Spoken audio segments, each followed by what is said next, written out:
కేవలం 7,999K up to 10 kgs వరకు బరువు తగ్గి అధిక బరువు నుంచి వచ్చే ప్రధాన సమస్యలను దూరం చేసుకోండి. పూరి జగన్నాథ్ ఫేడ్ అవుట్ అయిపోయాడు. ఈ మాట ఇప్పటిది కాదు, చాలా సంవత్సరాల క్రితమే వినిపించింది.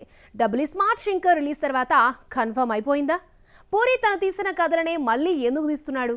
డబుల్ స్మార్ట్ దేనికి రీమేక్గా, పైసా వసూలు దేనికి కాపీగా తీశాడో చూద్దాం. పూరి టైం అయిపోయిందన్న మాటలు టెంపర్ ముందు నుంచి వినిపిస్తూనే ఉన్నాయి. టెంపర్ హిట్ తో పూరి మరోసారి తనను తాను నిరూపించుకుని నిలబడ్డాడు. టెంపర్ కథ సొంతది కాకపోవడం వల్లే హిట్ అయిందన్న వాళ్ళు ఉన్నారు. ఒక్కంత వంశీ కథతో టెంపర్ తీసి ఎన్టీఆర్ ను గుర్తుండిపోయే క్యారెక్టర్లో చూపించాడు పూరి.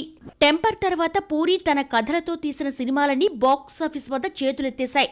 కళ్యాణ్ రామ్ తో ఇజ్జం, రోగ్, కొడుకు ఆకాష్ తో తీసిన మెహబూబా ఇలా వరుసపెట్టి అవుట్డేటెడ్ కథలతో వచ్చాడు పూరి.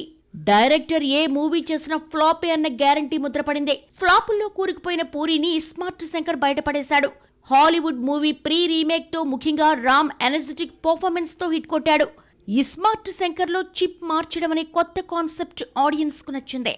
ఇక లైగర్ తో మరోసారి మూసలో పడి డిజాస్టర్ కొని తెచ్చుకున్నాడు పూరి. లైగర్ ఫ్లాప్ తర్వాత పెద్ద హీరోలు మొహం చాటేశారు. విజయ్ దేవరకొండతో మొదలైన డ్రీమ్ ప్రాజెక్ట్ ఆగిపోయింది. దీంతో స్మార్ట్ శంకర్ సీక్వెల్ అంటూ డబుల్ స్మార్ట్ కు తెరలేపాడు పూరి. కలిసొచ్చిన రామ్తోనే దారిలో పడతాడు అనుకుంటే తీసిన సినిమానే మళ్ళీ తీశాడు పూరి.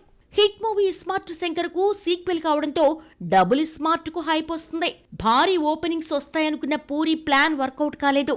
డబుల్ ఎనర్జీ అంటూ వదరగొట్టిన ఈ స్మార్ట్ శంకర్ ని మళ్లీ చూపించాడు. కొత్తదనం ఏమీ లేకపోవడంతో రిజెక్ట్ చేశారు ఆడియన్స్.